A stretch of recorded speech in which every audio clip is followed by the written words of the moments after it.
Ready? Ready, Freddie?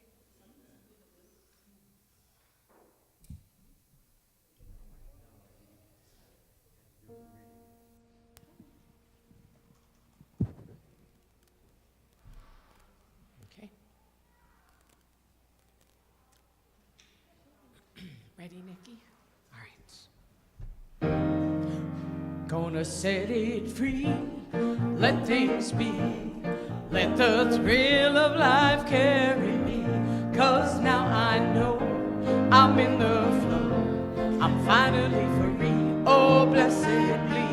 Gonna set it free, let things be, let the thrill of life carry me, 'cause now I know I'm in the flow, I'm finally free, oh blessed be. Life unfolds with grace and ease, endless possibilities.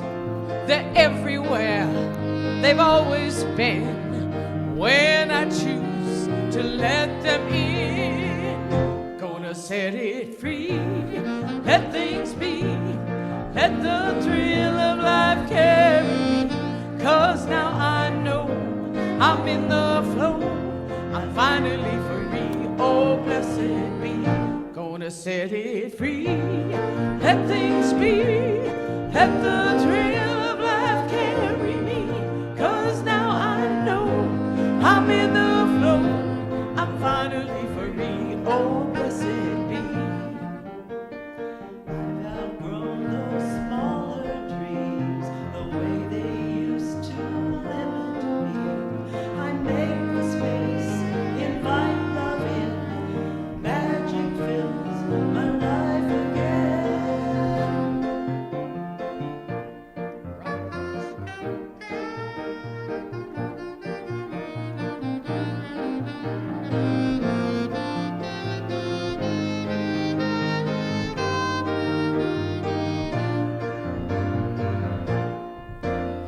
There's something bigger calling me to follow where my passion leads.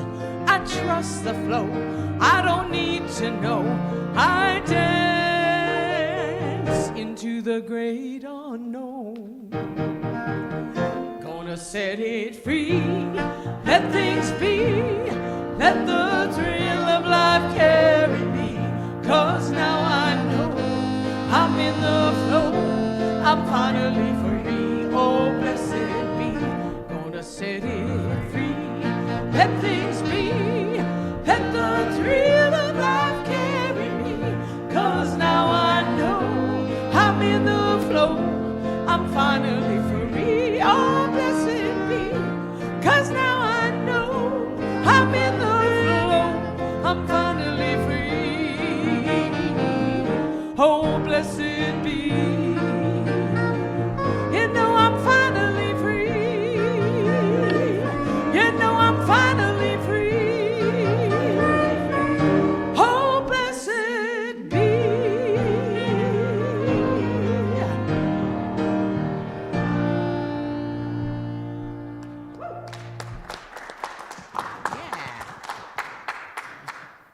Wow, blessed be me and blessed be all of you to have them here, right? You bring so much vitality and that message is awesome. My favorite part is into the great unknown. So I missed the drum on that part.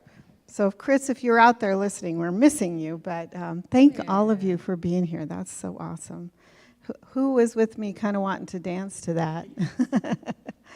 I think we need to really work on that and be ready to move, right? It's just such a great thing. All right, my name is Dana Zahler. It's my honor and privilege to be here. So we are going to start welcoming newcomers. So we have a couple new faces. Welcome. We are happy to have you, and we encourage you to sign up for our newsletter, and we'll hope to meet you afterwards. So we start with this affirmation, the central foundational affirmation of unity together. There is only one presence and one power active in my life and in the universe, God the good. Let that sink in. All right, daily word today. Does anybody want to volunteer to read the daily word today? If not, I'm happy to. Anybody? I don't see any hands jumping up. I don't know, Byron, you're standing up. Would you? That'd be great. Byron, Byron, Byron. I will go back to my desk. It's kind of like we had him at hello, right? Well, thank you. Let's see, the daily word today is discover. As I discover, I learn and grow. My life is a journey of discovery. Over the years, I may have traveled to other lands, discovering new cultures and landscapes. Through my explorations, I have learned all kinds of things and grown in all kinds of ways. My spiritual life has been a journey of discovery as well. Through my spiritual practice, I have deepened my understanding of God and of myself as a spiritual being. I have discovered new landscapes within myself as I have communed with God in prayer and have changed my life through the power of my thinking. As long as I live, I will find more to discover. Questioning, learning, and growing help me discover the wonders within and all around me. Call to me and I will answer you, and I will tell you great and hidden things that you have not known. Jeremiah 33:3. Awesome. Great job, Byron. So I felt that power in his voice when he said, I have discovered new landscapes within myself. I think that we've all witnessed that, haven't we? We've discovered new landscapes within ourselves. We've discovered new possibilities. All right, we are going to stand and greet your neighbor with a handshake or a hug or a high five or a fist bump or a, whatever works for you. Just move around and say hello.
Are we ready for our funky version of Thank You for This Day?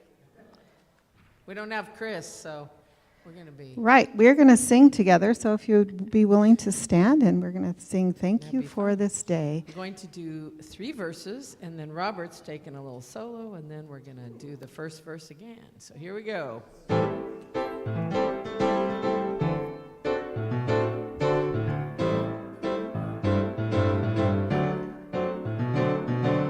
Thank you for this day, Spirit. Thank you for this day. Thank you for this day, Spirit. Thank you for this day. This healing, this healing, this healing day. This healing, this healing, this healing day.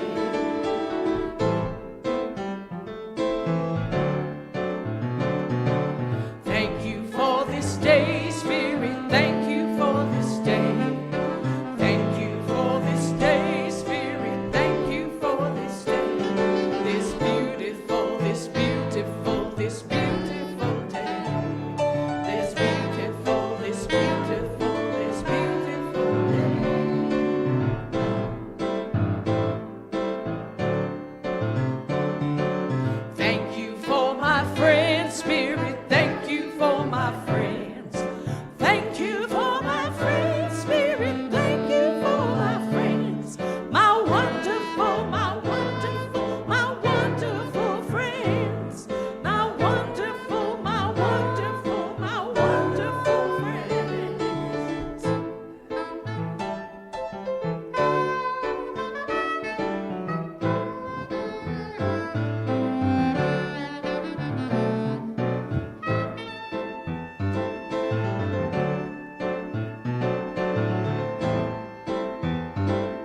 this day, Spirit. Thank you for this day. Thank you for this day, Spirit. Thank you for this day. This healing, this healing, healing day. This healing, healing day. This healing, healing day. This healing, this healing day. Awesome. Thank you so much, Robert. All right, so Amber is here today, and she is speaking about the transformative power of forgiveness at the end of life. So welcome, Amber. It's good to have you today. Thank you. Ooh. Thanks, everyone. I'm so happy to be here, and thank you for this day. I love that song, by the way. It's one of my favorites. It's perfect for my topic, which is gratitude, forgiveness, and just the spiritual power that the end-of-life experience can have for all of us. This topic is close to my heart. As many of you know, I speak about this topic because end of life has been the most transformative kind of spiritual experience that I've had in my life.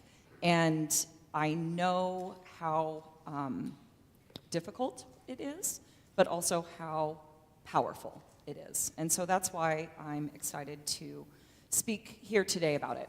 Over the past month, spiritual leader Jeff Tawney has been guiding us through some powerful spiritual practices around forgiveness, reminding us each Sunday of its ability to heal, release, and transform our lives, which is why we are here at Unity in my mind. Today, I'm continuing that theme by offering another perspective, looking at forgiveness through the lens of one of life's most difficult and yet most spiritually profound experiences as we face as spiritual beings having a human experience, and that is the end of life. Together today, we'll step into holy territory, because that is what end of life is. It is holy territory, the intersection of forgiveness, death, and transformation.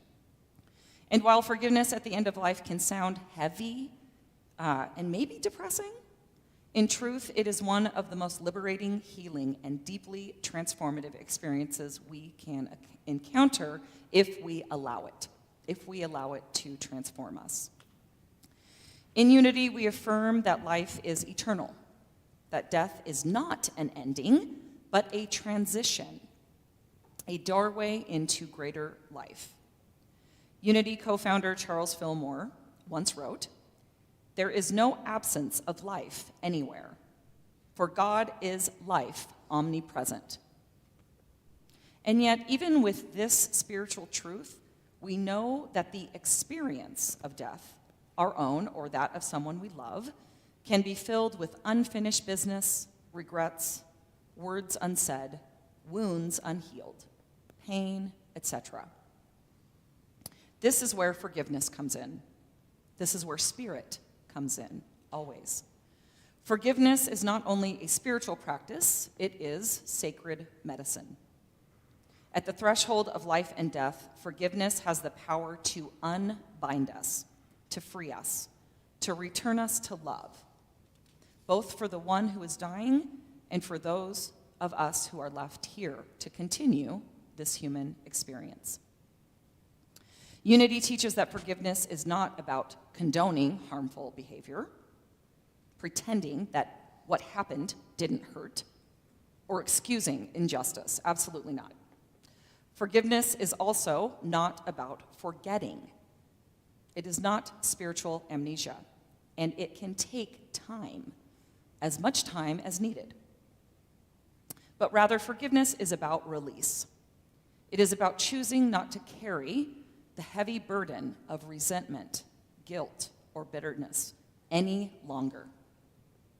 It is the practice of setting ourselves free so that love and spirit can flow unimpeded. To forgive is to acknowledge the hurt, and then to say, "This will no longer define me. I choose peace instead." Charles Filmer also states, to forgive is to give for. I thought this was interesting, little play on words by Charles. To give up error for truth. To give up hurting for healing. To give up resentment for love. It is to give for. I love that. An everyday example, which I'm sure every one of us can come up with in our own lives. Imagine a friend forgot your birthday. Come on. After you went out of your way to remember theirs and to really celebrate it, right? That sting is real, and the disappointment lingers. And forgiveness doesn't mean pretending you weren't hurt or excusing their forgetfulness. It means choosing not to let resentment build a wall between you. It may look like saying to yourself, or even the person, that hurt me, but I don't want it to harden my heart.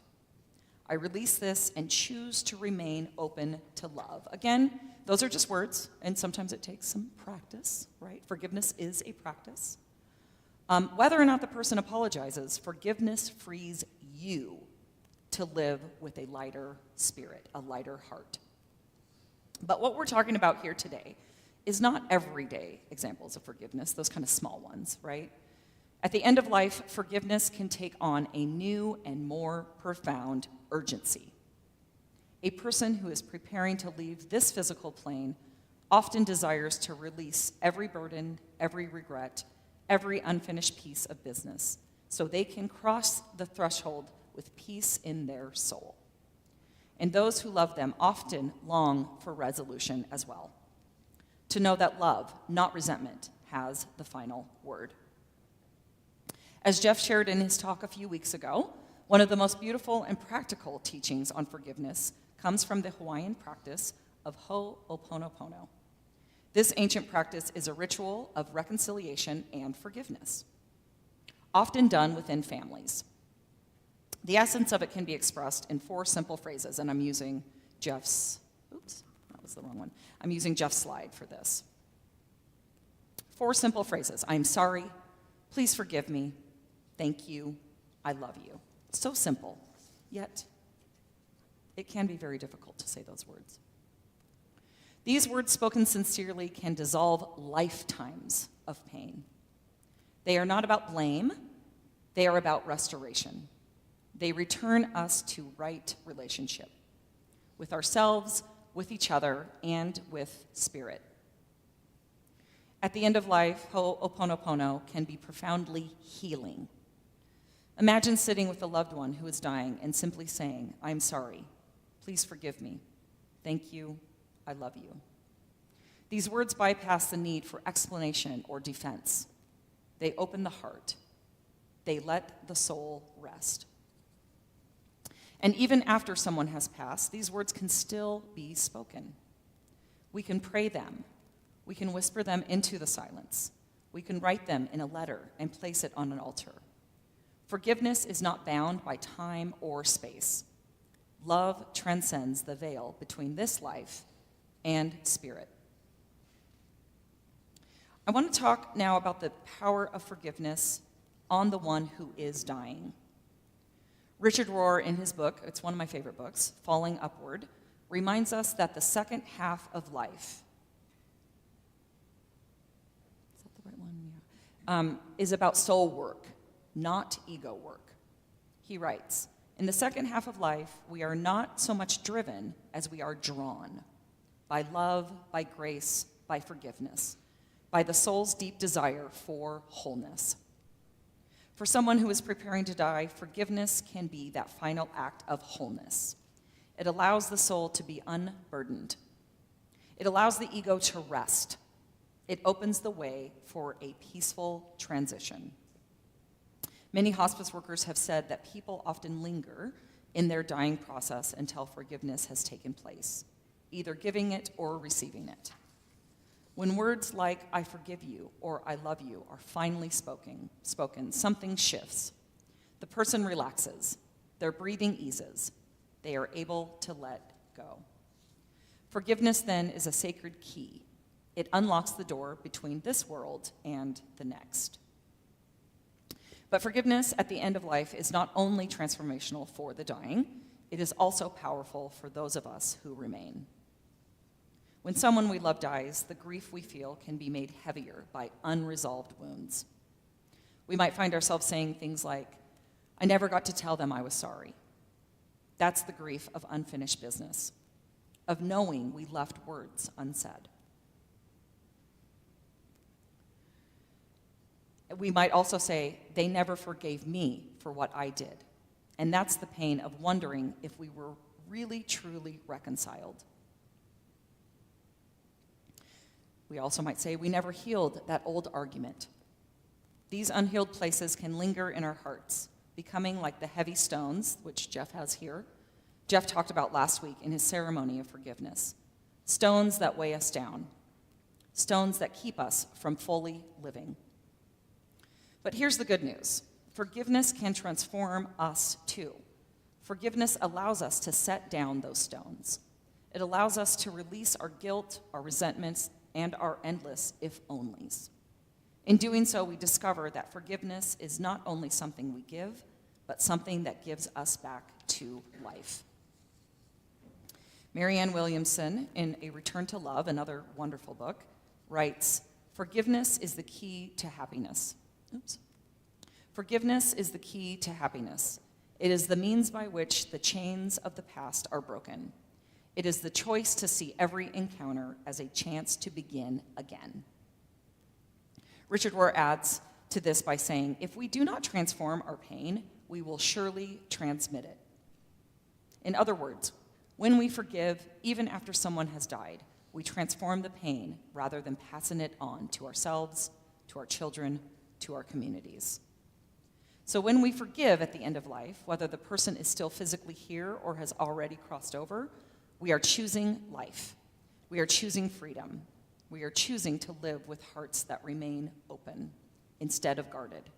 And that choice can change not only our lives, but the lives of everyone around us.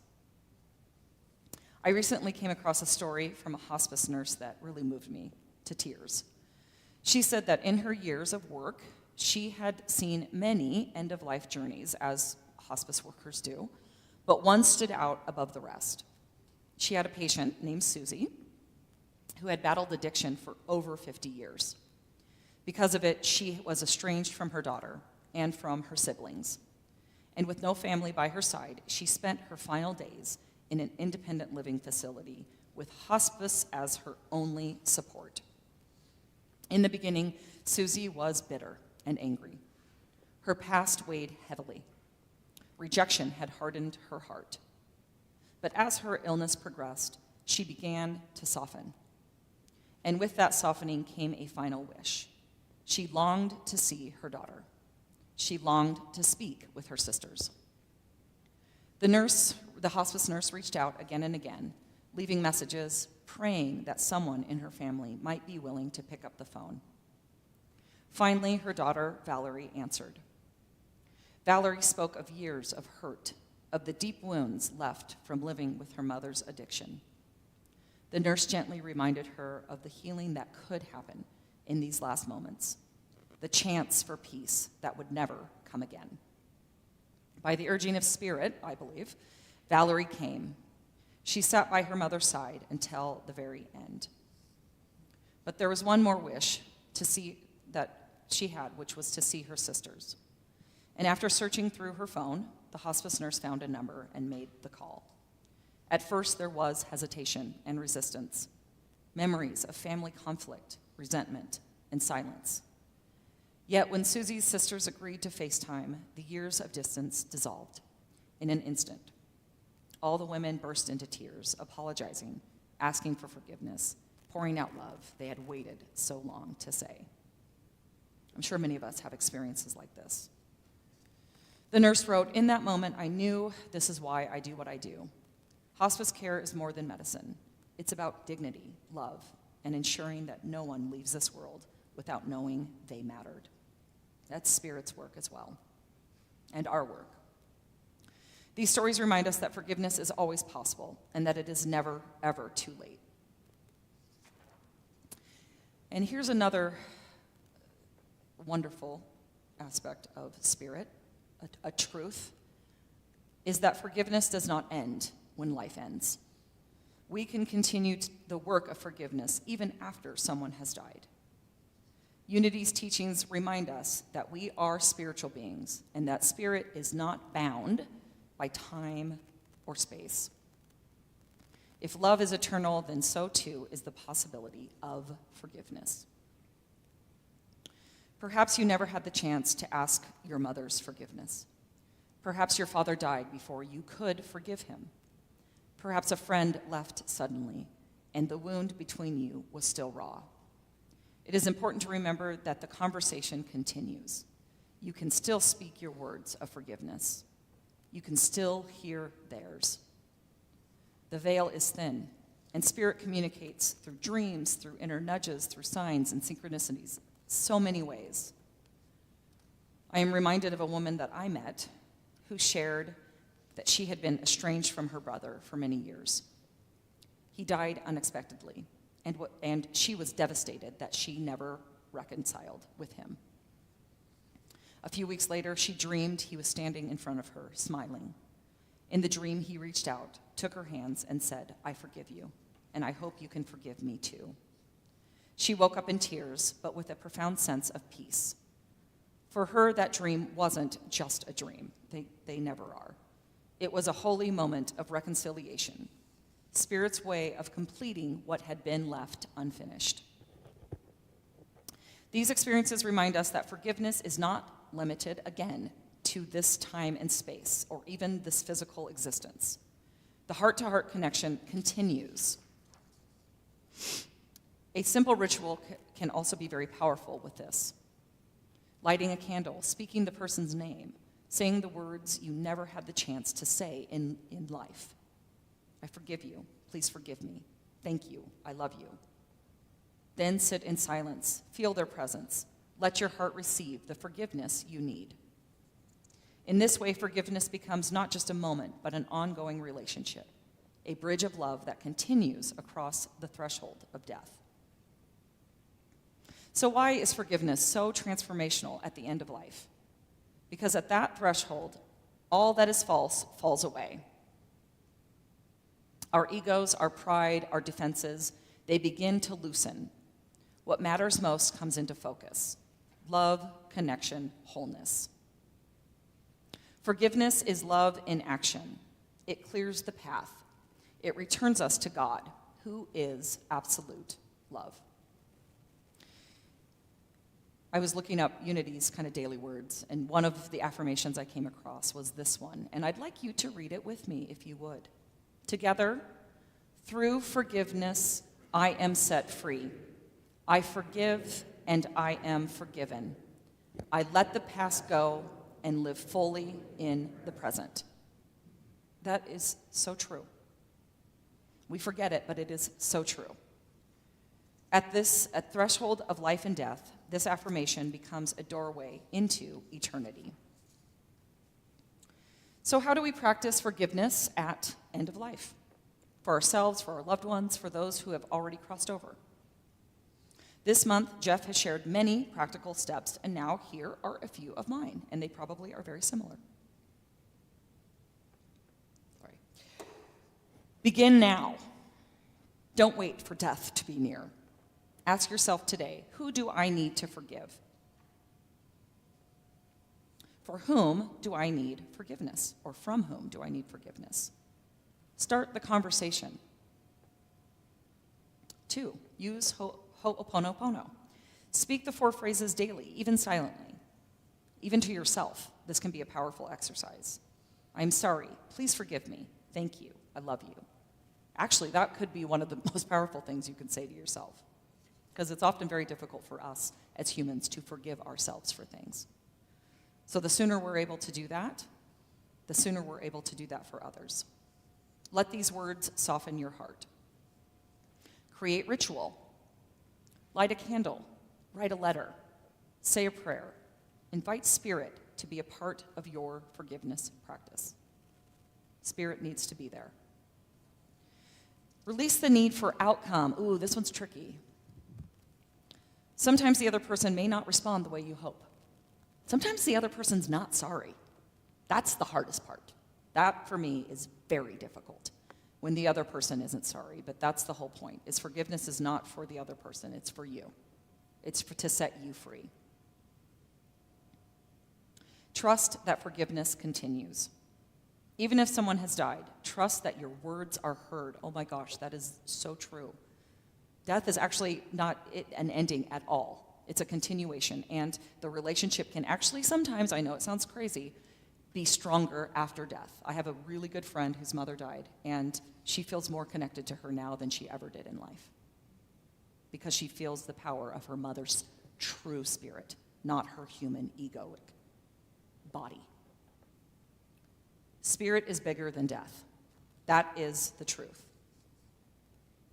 Forgiveness at the end of life is not about loss. It is about liberation. It is about the transformative power of love. It is about knowing that nothing, not even death, can separate us from God's healing presence. Forgiveness is the doorway through which pain is released and peace enters. It is the way we hand over our burdens to God and allow both the dying and the living to rest in love. Marianne Williamson reminds us, the practice of forgiveness is our most important contribution to the healing of the world. Imagine if each of us made forgiveness not just something we think about in our final days, but something we weave into our daily living, our grieving, and our loving. Our own hearts would be set free, and the very fabric of our world would be transformed. In closing, let us remember that forgiveness is Spirit's gift of freedom, an open door to peace, healing, and wholeness.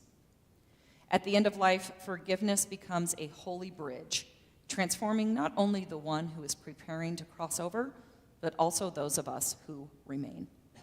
And even beyond death's threshold, forgiveness endures, for love itself never ends. May we live each day with hearts unguarded. May we release our burdens and meet death with peace. May we forgive and be forgiven until all that remains, here and beyond, is love. And so it is. Amen. And now, thank you. And now I want to take us into a time of meditation.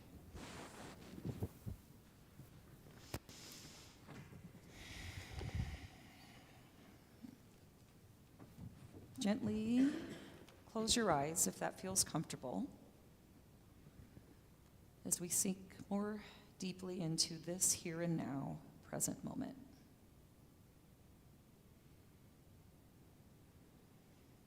Feel your breath as you breathe in deeply to the count of 3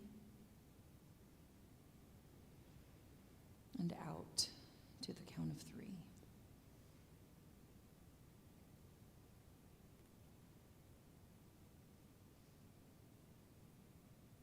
You may want to place your hand over your heart. Feel that powerful presence of your heart energy. As you take a deep and slow breath in and out. Allow your mind to drop away from the busyness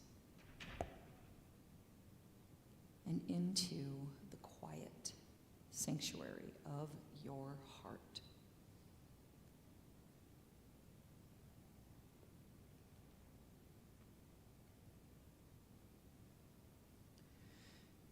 Heart math teaches us that when we breathe through the heart and focus on love and gratitude, we bring our whole being and everyone and everything around us into coherence.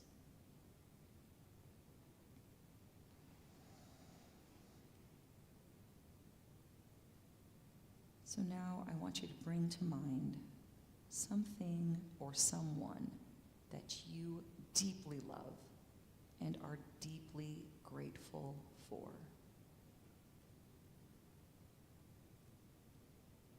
This may be a person, a memory, a place, an animal, something that fills you with extreme gratitude. Bring that into your heart now.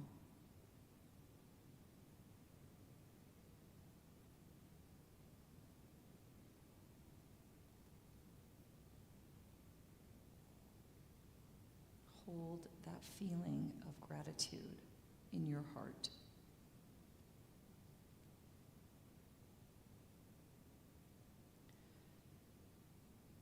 Allow it to expand, soften, and open that heart space within.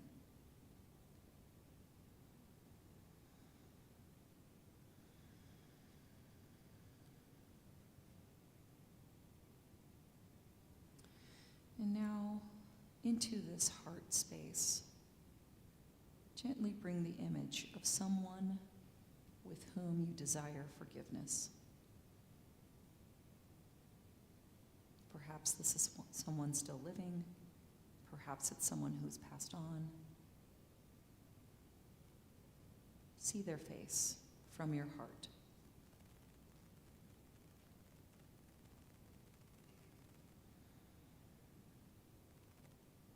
Welcome them as you gently say, I am sorry. Please forgive me. Thank you. I love you.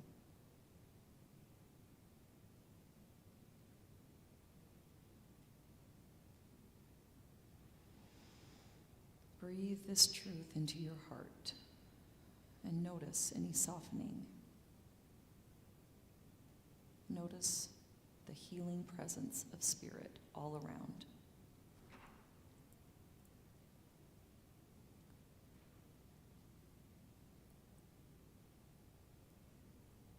Now imagine this person looking at you with eyes of compassion and hear them say, I am sorry. Please forgive me. Thank you. I love you.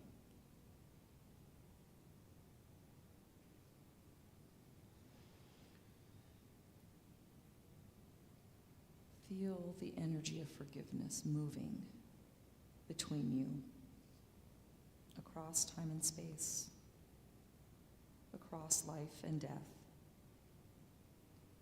flowing through your heart as we enter into the silence.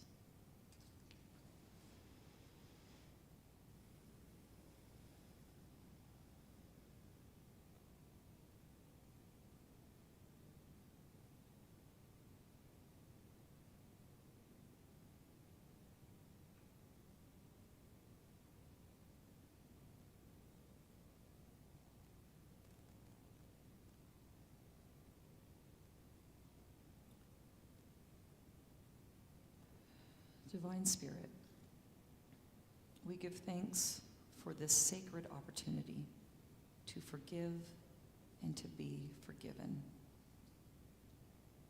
This opportunity is always available to us through you.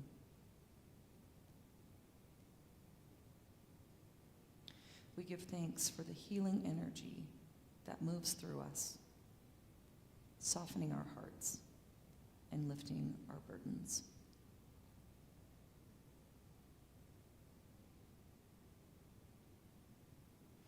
May the peace and forgiveness we touched here today remain with us as we step back out into the world, carrying the light of forgiveness and the presence of Spirit and love into every encounter. And for this truth, we are so very deeply grateful. And so it is, Spirit. Amen.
which way to go, I don't always know, so we navigate by heart. But in time we come to learn that every road is part of the grand design. It's something I believe, and now I find it comforts me. I've come to love the mystery. The grand design is with us all along. A last goodbye, a newborn song, and in the end we all belong to the grand design.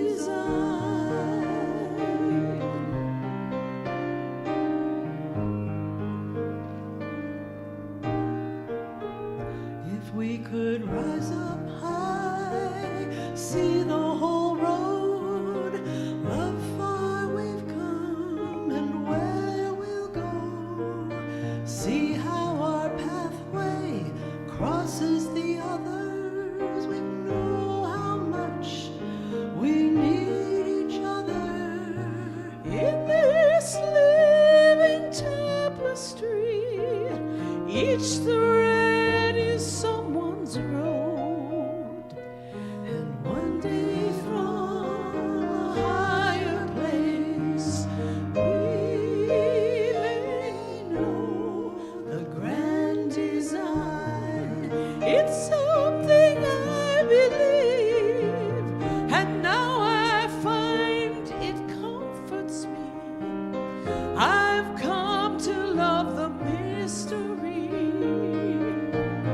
The grand design is with us all along.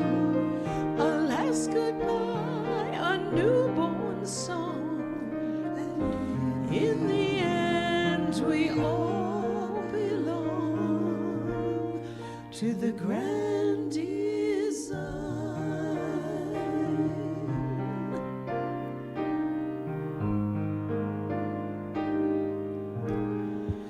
The grand design.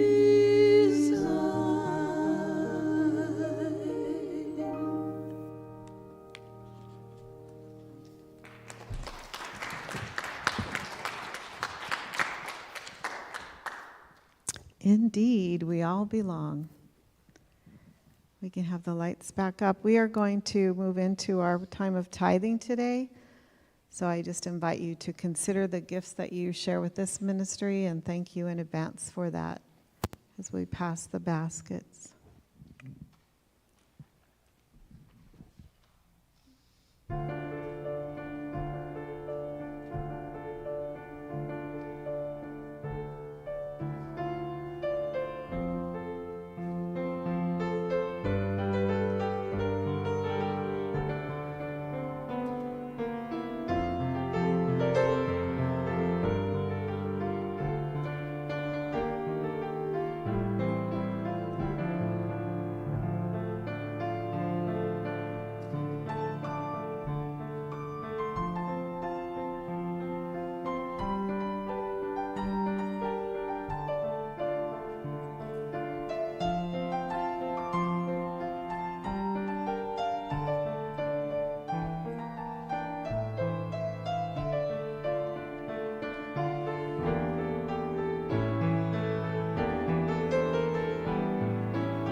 So I invite you to share with me our love offering blessing together.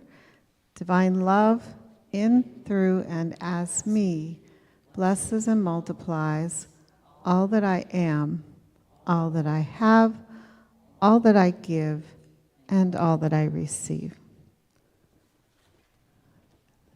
Thank you so much.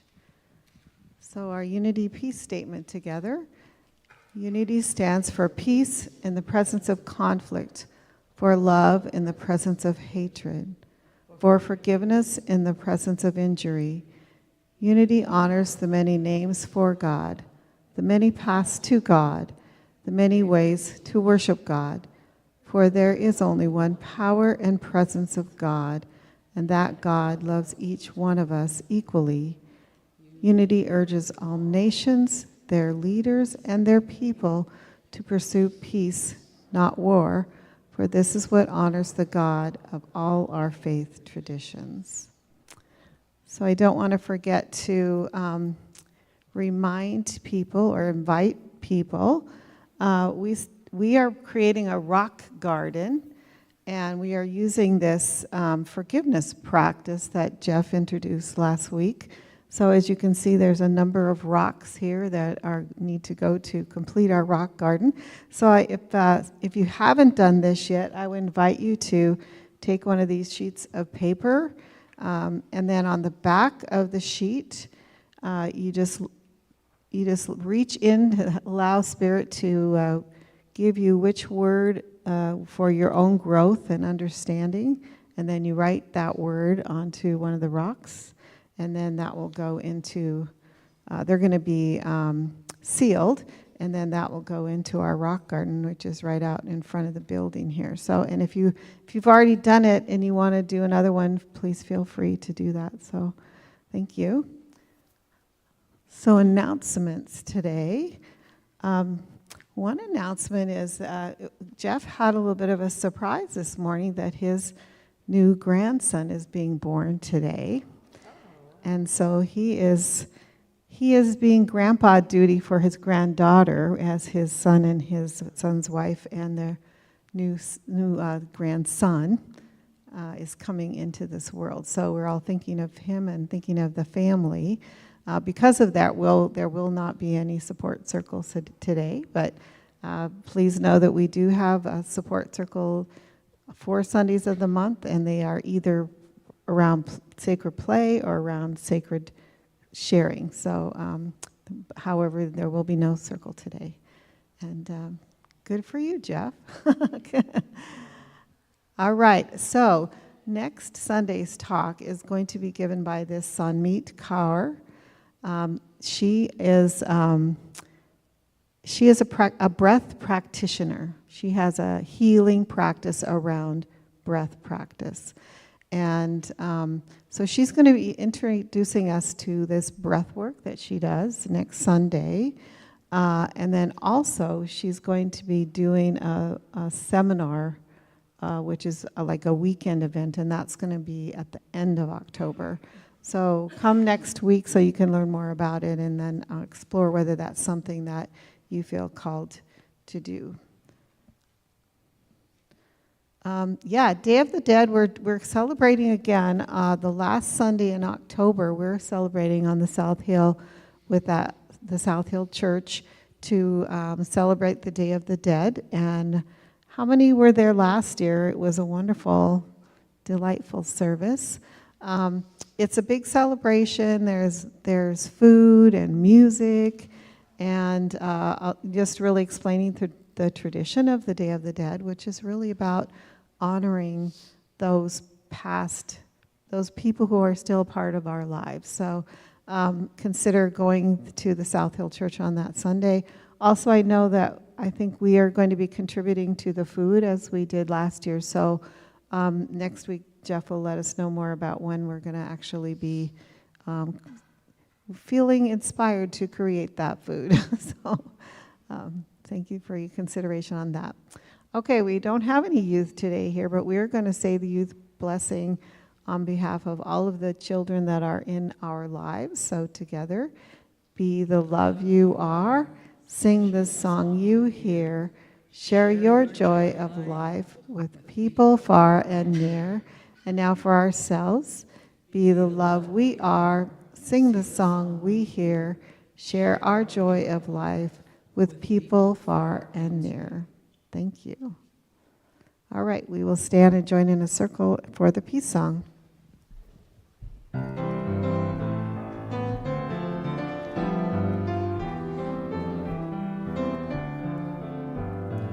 Let there be peace on earth, and let it begin with me. Let there be peace on earth, the peace that was meant to be, with God as freedom, family all are we. Let us walk with each other in perfect harmony. Let peace begin with me. Let this be the moment now. With every step I take, let this be my joyous vow, to take each moment and live each moment in peace eternally. Let there be peace on earth, and let it begin with me.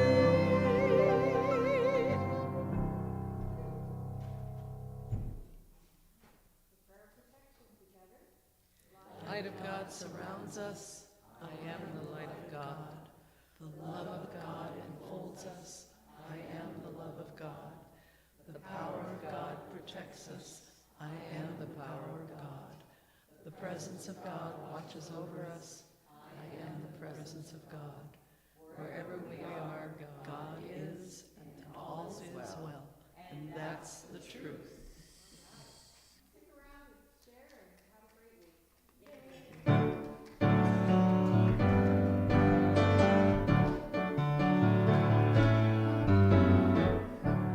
I can see clearly now, the rain is gone.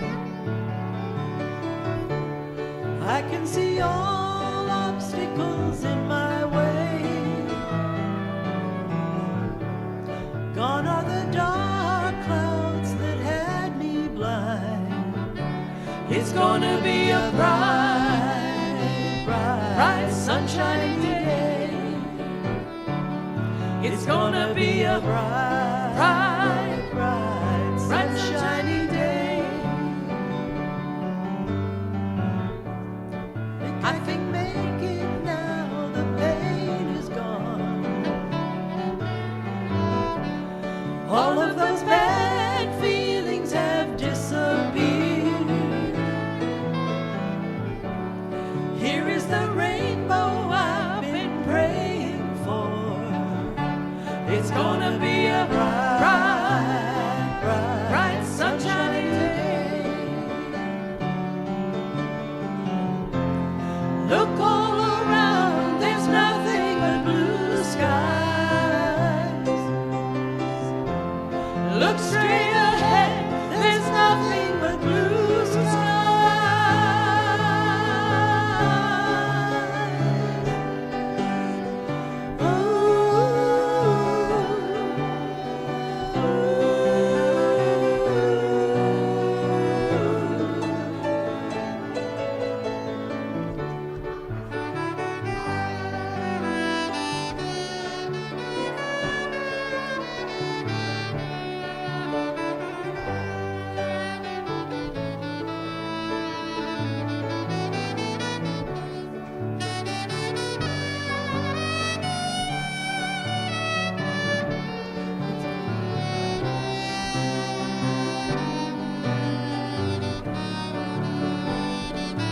It's gonna be a bright, bright, sunshiny day.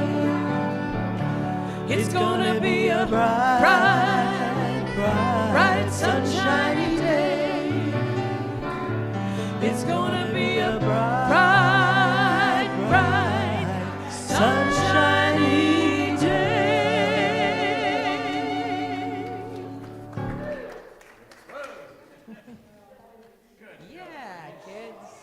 Thanks, you too.